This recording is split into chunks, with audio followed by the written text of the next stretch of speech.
xibaar yu wér te wóor ca tàng ba abonnez-vous pour ngeen di mën di jot suñuy vidéo. taleen ak jàmm seen bi di Buzz 221 HD kii di Sanu Dione di akub ancien député biir assemblée nationale ginnaaw ba waa parti bii di Pastef dugalee akub projet de loi ba waa conseil constitutionnel daal di koy dàq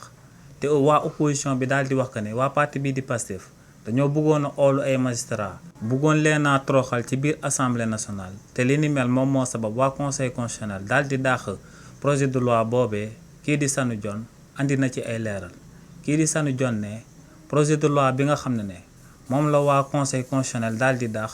moom mooy article 50 bu règlement intérieur bu biir assemblée nationale di règlement bi nga xam ne dafa concerné liñ dippee commission d'enquête parlementaire. nee nag waa opposition bii di wax que ne waa parti bii di Pastef dañoo bëgg a daal di convoquer ay magistrats ngir daal di leen di toroxal biir assemblée nationale mais kàddu yooyee warul tey warul suba. ndax ne liñ dippee commission d'enquête parlementaire kenn mënu faa àttee akub nit kenn mënu faa toroxalee akub nit waaye ne dañ lay daal di déglu rek bàyyi la nga daal di dem ndax ne foofee du àtteewukaay waaye tamit ne coppiteef bi nga xam ne moom la waa parti bii di Pastef bëggoon a amal jëmale ko ci commission d'enquête parlementaire bi moom mooy que ne léegi ci commission d'enquête parlementaire ñëpp lañ ciy daal di mën a déglu ndax ne bu njëkk ba akub ministre wala ku daal di takk yenn fonction yi ci réewu Sénégal kenn du la daal di mën a oo ci akub commission d'enquête parlementaire lu dul nga daal di sàkku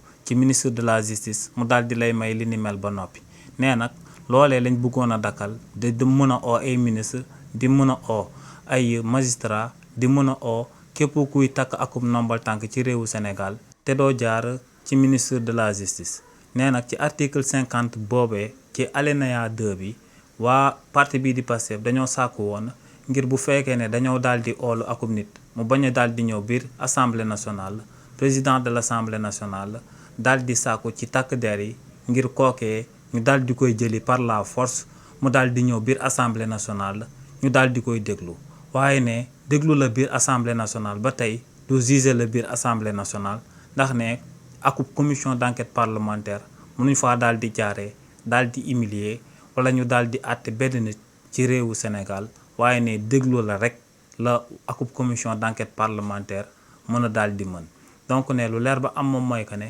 kàddu yi nga xam ne moom la opposition bi daal di yëkkati daal di wax que ne waa parti bii di Pastef dañoo bëgg a toroxal ay magistrats moom moo sabab ñu bëgg a daal di changer règlement intérieur mu daal di nekk ci assemblée nationale ne li ni mel du dëgg waaye tamit ne ñu ko doon yëkkati dañ ko yëkkati waaye yëkkatiwuñ ko ci bonne foi. kàddu yi ni mel la kii di Sanu Dione daal di yëkkati daal di koy jëmale ci modification yi na ma amal ci règlement intérieur biir assemblée nationale te si li ni mel waa conseil constitutionnel daal di dàq proposition de loi bi nga xam ne waa parti bii di Pastef ñoom ñoo ko dugaloon. xibaar yu wér te wóor ca tàng ba abonnez-vous pour ngeen di mën di jot suñuy vidéo.